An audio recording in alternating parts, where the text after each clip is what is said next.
Salut, bienvenue dans cette vidéo. Aujourd'hui, on va faire une analyse de marché. Donc, on va analyser les différents marchés financiers pour trouver les meilleures opportunités de trading pour cette semaine. Donc, on va commencer comme d'habitude sur les matières premières avec le pétrole ici. Donc, la semaine dernière, on a eu une tendance plutôt haussière. On voit que globalement, on reste dans le range entre 70 et 76. Pour l'instant, on reste à l'intérieur. On a réintégré. On est sorti un petit peu début octobre pour venir chercher 81. Finalement, on réintègre sous les 76. Donc on reste entre 70 et 76. Pour l'instant, on est plutôt en tendance baissière. Donc on va avoir comme objectif 70. Ça peut rebondir sur ce niveau pour revenir sur 76. Donc pour l'instant, on reste dans le trading de range classique. Sur l'or, ici, on était plutôt haussier les semaines d'avant. Donc cette fois-ci, on voit qu'on a cassé la tendance haussière. Donc ça, c'est important à marquer. Ça veut dire potentiellement qu'on peut avoir un retournement de tendance. Donc là, on a déjà un premier objectif qui va nous être indiqué avec la hauteur ici du canal qu'on a tracé. Ici, on avait un canal haussier. Donc on a un objectif baissier qui va nous emmener au moins sur 2560. Donc là, c'est déjà le premier objectif à la baisse. Donc on voit qu'on avait un niveau de support et résistance à 2530 ici que j'avais tracé, donc ça correspond à peu près. On a déjà un premier objectif baissier. On pourrait potentiellement partir un peu plus à la baisse. Voilà, dans un premier temps, ici on marque la cassure. On a une cassure quand même qui est assez nette avec une grosse bougie rouge. La bougie d'aujourd'hui, c'est une grosse bougie rouge également. Donc on a une tendance baissière qui pourrait démarrer. En tout cas, au moins une correction. Le gold est plutôt sur une tendance haussière sur le long terme, sur le très long terme, moyen terme également. Donc à court et moyen terme, on pourrait corriger jusque 2530, peut-être même un peu plus bas.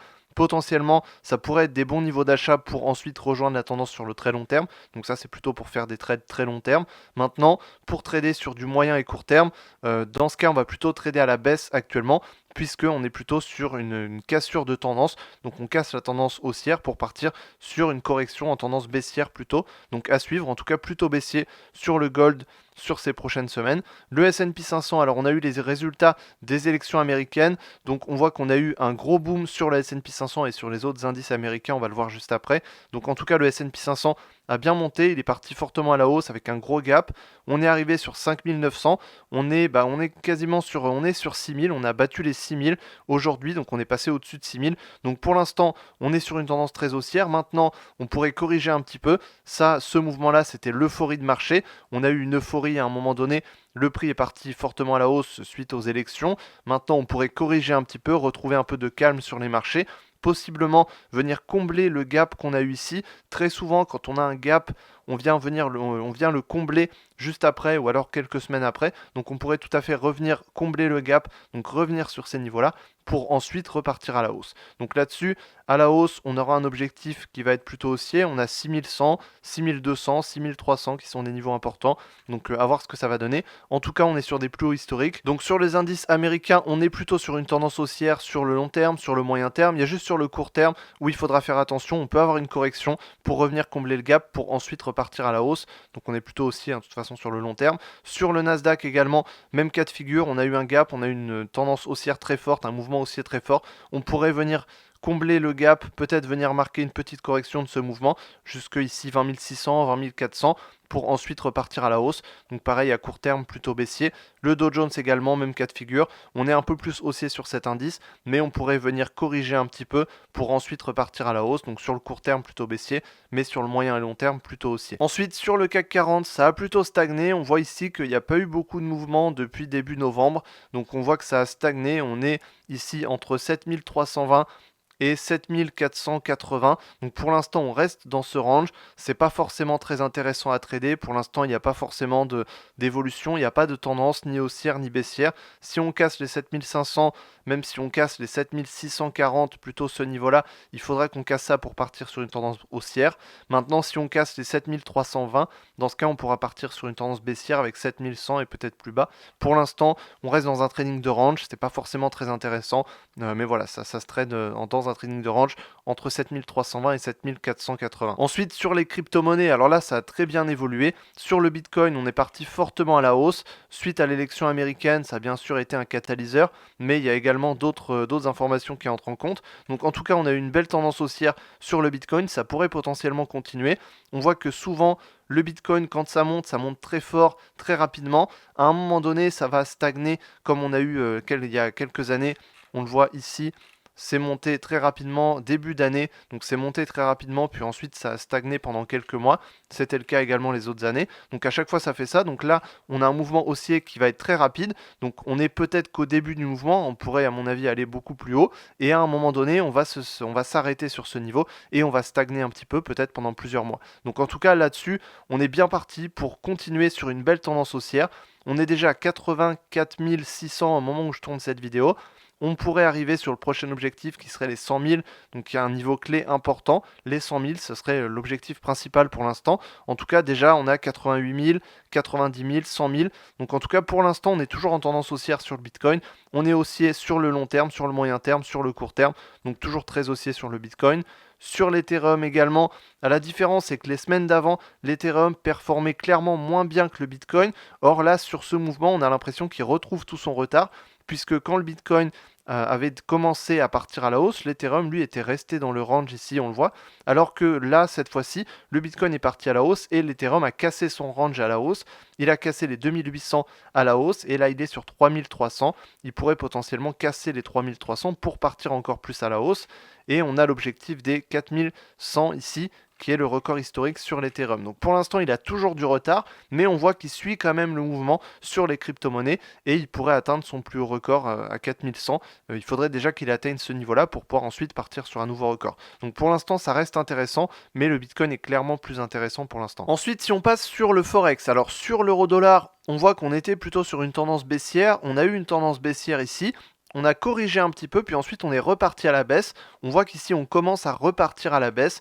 Donc là-dessus, on a atteint le niveau de support des 1,066. Donc pour l'instant, on est sur ce niveau. On est même en dessous de ce niveau. Donc ça veut dire simplement qu'on pourrait potentiellement partir un peu plus à la baisse. On a des niveaux de support. On en a un notamment qui est à 1,05.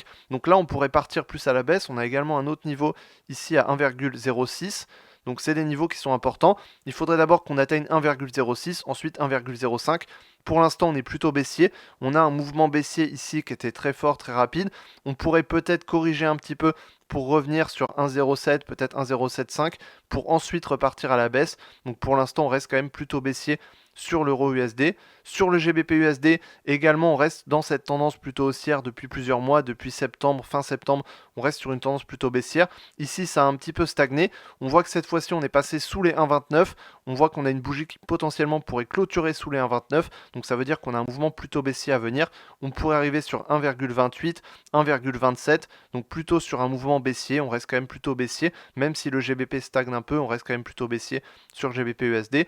USD JPY, donc USD yen japonais, on reste plutôt haussier. On a une tendance depuis mi-septembre qui se construit petit à petit et qui semble partir à la hausse. On a une belle bougie haussière ici qui arrive. On pourrait viser les 155, ensuite 158 et à terme 162 qui est le niveau ici le plus important. Donc là-dessus on est plutôt haussier. On a une tendance haussière qui se construit petit à petit, donc c'est plutôt une bonne tendance qui se construit. Donc ça c'est intéressant.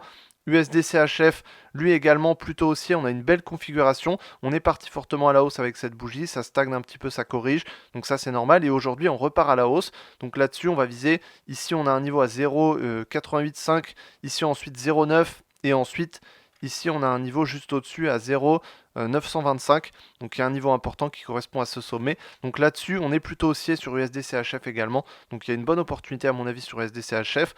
USD CAD là-dessus, on commence à ranger. On a passé les 1,39, donc là-dessus j'avais dit que c'était potentiellement un signe haussier, mais il fallait une confirmation pour être sûr qu'on clôture bien au-dessus des 1,39. Ce qu'on voit ici, c'est qu'on a réintégré, qu'on est passé sur ce niveau-là. Donc ça c'est un peu dommage, ça invalide le niveau. Donc on reste quand même au-dessus, mais on a quand même invalidé la cassure et invalidé le niveau. Donc il faudrait vraiment qu'on passe au-dessus des 1,39,5 pour vraiment valider une cassure haussière, puisqu'on voit que sur le long terme, ça crée un range et c'est un niveau qui est important. Donc ce niveau-là, si on passe au-dessus, ça pourrait potentiellement mener à une tendance haussière, ce qui pourrait être assez rare. Ça mènerait sur un nouveau record. Non, ce serait pas un nouveau record, mais ça mènerait sur des plus hauts depuis plusieurs années. Donc ce serait quand même important à voir ce que ça va donner. En tout cas, la plupart du temps, le Forex va ranger. Donc c'est une paire, surtout USD4, qui a tendance à beaucoup ranger. Donc à mon avis, on pourrait rebondir sur ce niveau, surtout qu'on l'a invalidé, pour ensuite repartir à la baisse sur 1,36, 1,34. Donc là-dessus, comme sur les précédents mouvements, on repartirait à la baisse. Donc pour l'instant, il faudrait qu'on ait une confirmation, puisque pour l'instant, on a juste du range. Donc si ça casse au-dessus, on partira à la hausse. Si ça casse en dessous, on repartirait à la baisse sur une tendance plutôt baissière à l'intérieur du range. Ensuite sur AUD USD, on voit qu'ici ça a plutôt rangé, on semble partir plutôt à la baisse, on voit qu'on a plutôt des bougies baissières, on a une tendance baissière ici qui s'était créée, on a corrigé un petit peu cette tendance et là on voit que ça semble repartir à la baisse, donc là-dessus on pourrait être plutôt légèrement baissier, on voit que ça a tendance à range depuis quand même quelques années, quelques mois, quelques années, on pourrait potentiellement partir un peu plus à la baisse pour corriger un peu plus jusque ici 0,65 notamment, donc c'est le prochain objectif ici plutôt baissier. Ensuite si on regarde l'indice du dollar, on voit que ça a plutôt monté, on a un indice du dollar qui fait que monter en ce moment, qui construit une tendance haussière petit à petit. Donc là, les prochains objectifs, ça va être le niveau des 106 et ensuite le niveau des 107 pour partir plus à la hausse et du coup donner plus d'importance au dollar et donner plus de valeur. Donc pour moi, les meilleures opportunités de trading pour cette semaine, c'est en premier sur le Bitcoin qui a cassé son niveau de record historique à 74 100. Prochain objectif, ça va être les 90 000 et ensuite 100 000 à la hausse. Donc là, on a une super opportunité sur le Bitcoin. On la voit également sur d'autres crypto-monnaies, notamment avec l'Ethereum qui performe très bien à la hausse. Ensuite, on a une bonne opportunité sur l'or. On voit que l'or a cassé sa tendance haussière. On part à la baisse sur l'or. Donc ça pourrait potentiellement baisser jusque 2530. Donc là-dessus, on a encore de la marge et on pourrait prendre des positions vendeuses sur l'or. Et ensuite, sur USDCHF, on a cassé un niveau de résistance à 0,875 et on pourrait partir à la hausse pour viser 0,89 et 0,90. Si tu veux en savoir plus sur le trading et apprendre mes méthodes de trading pour apprendre à générer des revenus grâce au trading, je t'ai créé une formation gratuite, le lien est en description. Je t'explique toute ma méthode de trading, c'est 1 heure de formation complète. Je t'explique toute ma méthode de trading pour pouvoir commencer à trader et générer des revenus grâce au trading. Donc j'espère que je t'ai aidé dans cette vidéo et je te dis à la prochaine dans une autre vidéo. Salut!